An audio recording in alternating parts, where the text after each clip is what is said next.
reaching to guess that. I think it's fairly. I don't want to, I don't want to make it sound like a negative at all. I'm just saying that he swings like a guy who's used to being a lot heavier, who's been carrying around a little bit of weight and now has lost it. And usually those guys do keep a good bit of that power. You can see how thick his legs are. Yeah, he's still got the power in those legs. Big. Speaking of big leg kicks to start the match from Lawson Fallon. Lawson Fallon stepping straight back, and then another big low kick. Avery Jones not very active, sort of standing still, sort of stepping backwards and forwards, trying to read the range, trying to suss out what Lawson Fallon's plan is. Lawson attempts to skip in off the hop. Avery times him out and jabs him in the face as he comes in. Avery Jones seems calm, cool, collected. Looks like he's trying to read and download. Nice snapping jab again. Avery Jones is the only thing he's used is a step-in jab, and it's worked very well for him both times. He looks a good bit calmer than he did in his debut, and that's to be expected for sure. This is a very Thai-style approach to the beginning of the fight from Lawson Fallon. I mean, I don't think that's any surprise based on the gear and the stance. Speaking of gear, both guys wearing some flippin' sweet shorts. Yeah. Both guys look great. Honestly, the brand takedown has come out of nowhere and just become so popular with young fighters. I've seen like 5 or 6 fighters on this card already wearing takedown shorts. Yeah, you can make what you want though. You can order. They have so many styles and you can customize them. Yeah, of course. I mean, that jab. He steps in. He's a little close. Look, Avery's a little closer now. Avery. Oh my goodness, Avery Jones was hanging out at a certain distance where he had to step in with the jab. He surreptitiously closed that distance, and now Lawson Fallon's allowing him to stand closer, which makes the jab get to him even faster. But that low kick from Lawson Fallon is there. Watch for Avery Jones to start putting things behind his jab. Nice. Big right hand from... A lot of Muay Thai gyms just don't put enough emphasis on the clinch, but I know that the Lake Norman team does. I know that several other gyms in this immediate vicinity are big on clinching. You can see from the end of that round that Avery Jones had a very strong read on the range capabilities of Lawson Fallon. Like he knew exactly how far away he had to be for those kicks. Yeah, and much like many of our other fights tonight, this has been a very close round one. And then, typically once we get to this point in the card where the guys are a little bit more experienced, as the fight goes on and they get more data, the gap between them tends to widen a little bit more in my experience.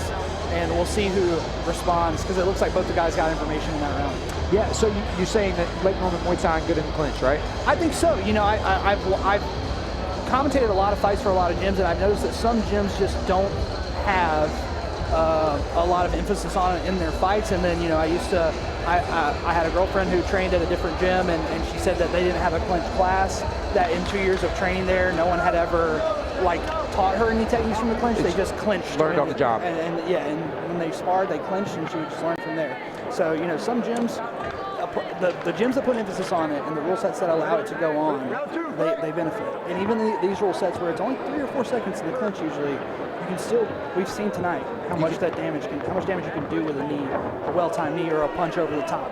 Look, Avery Jones is about 6 inches closer to Lawson Fallon than he was during the first round. That range, he got comfortable with the range a little bit, and now you can see him just hanging out. He's real cool in the pocket now. The head movement on display in the pocket, ducks out of the way of Lawson's shot. So he's pretending to be at range here. He's pretending, and the next time when they come back together, he's going to step in closer. It's an excellent tactic. I wonder how much of it is conscious and how much of it is subconscious. And look, he's got him dialed in. And now the fence is behind Lawson Fallon, and Avery Jones capitalized on it. Jones is a cool customer, man. I told you his hands were quick for a guy this size. Look, this is all smoke and mirrors. This is all fugazi. This hanging out here, none of this is real. He's going to hang out at greater distances and allow Lawson Fallon to give him information. And then in between exchanges, he's going to take a step forward and step in a little closer than normal with a flurry of punches. Yeah, and he feels like he's got a read on that hook, even though it's kind of grazing him now. Lawson's kind of readjusting a little bit. It's a masterful strategy. Now that's a good idea by Lawson to go to the body, but he gets caught with a hook of his own. Left hook. Jones is hitting hard. Fallon's in a lot of trouble right there. He cannot hang out in the pocket with Avery Jones. He's going to have to hit and run, and Lawson Fallon will have to make adjustments to his own range to confuse. Now, I've seen Lawson fall behind in fights. I don't think I've ever seen him knocked down or chinned in a fight. Nice step in knee. He's got a great chin. He finally caught up to Avery Jones with the clinch because he was running him into the cage. Avery Jones has been able to step backwards out of range, and it's made it hard for Lawson Fallon to get the close range attacks going.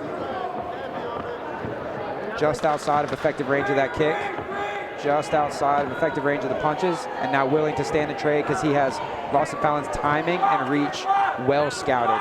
He's landing clean, and he's pursuing Lawson Fallon, but he does not get standing 8 count or not. He just shakes his head at us. Yeah, he's doing whatever he wants to do at this point. I mean, he's so calm in there. Like he has no.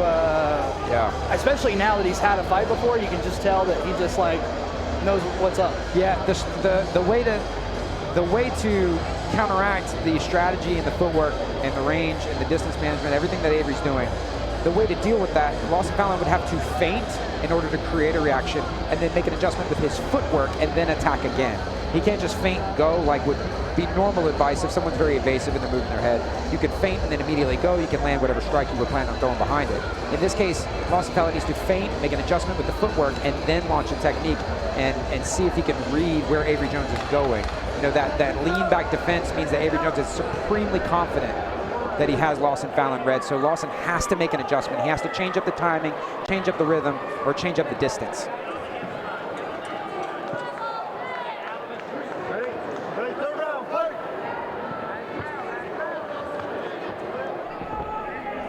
Lawson Fallon feinting and then making a small adjustment with the feet and then stepping in, still looking for that step in left knee, but Avery Jones is gone. Ooh, hard straight left in the pocket from Avery Jones. Ooh, and a left hook from both men lands simultaneously, but I heard, ooh, a head kick. Yeah, beautiful head kick by Jones. I was gonna mention that, you know, Jones is really content to throw a lot of punches, but if he threw more kicks, he would set up the punches better, and then as I was getting ready to say it, throws a beautiful head kick.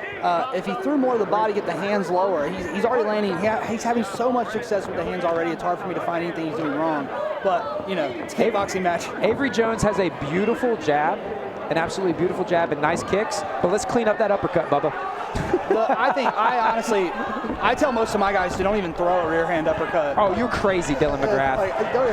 A right and a left from Avery Jones. He is beating Lawson Fallon up, but Lawson is not going anywhere. He's clinching. Just get good at punches that aren't hard to land first. Then you can get good at a rear hand uppercut. He is good at those already. Yeah, I mean, Avery is great with the hands. I mean, I don't think his hands are like laser beam accurate. The jab, he has so many different looks with that jab. See, he's got a short one with no rotation. That was a good uppercut. He's got a short jab with no rotation when he suckers Lawson Fallon in, and then he's got a good step in one as well. It's interesting. I would say that he has a big man jab and like a 155er jab. Yeah, he's got 2 jabs. Yeah, like a jab that you would see like Canelo. Lawson Fallon is lucky that that elbow didn't go home because I don't think these boys are allowed to throw it. He turned him expertly. Lawson Fallon was able to expertly turn Avery Jones, and here yet again, but he's got to capitalize here with knees.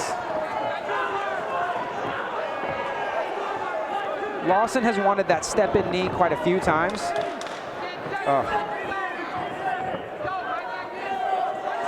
Avery Jones essentially having his way with Lawson Fallon, but Lawson Fallon never giving up. Wow. Yeah, I mean, Lawson's tough as nails, man.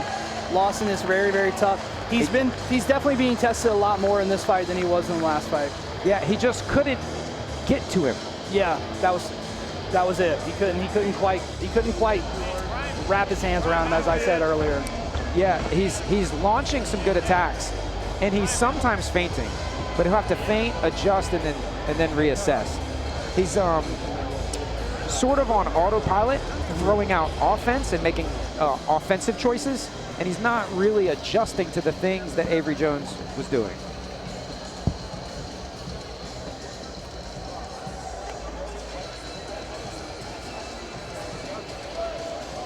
Another case, as is true very often in Fight For It, where the losing fighter still has a great performance. Still fought his butt off, still looked great. Yeah, and I was saying that about the Vendetti fight as well. You know, it's like one of those things where it's like both guys' stocks are going to go up. I can't imagine Lawson's going to be walking out of this one with his first fighters to the center of the cage. I think he's a guy who I'd like to see fight again, even if he is 0-5. Your winner after 3 rounds of fighting, we go to the judges' scorecard. Fighting out of the red corner, it's Avery Jones. I think Avery's not too happy with his performance, maybe. He said, I didn't try. Wow. Maybe he said, I feel like I didn't try, or I don't know. Wow. Wow.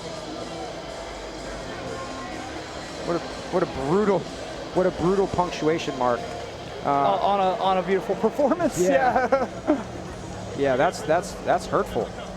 An absolute clinic by Avery Jones out of the Battleborn fight team, led by Mr. Forrest Caro in the gunslinger hat. Yeah, it was just the story in that one was the distance and the range.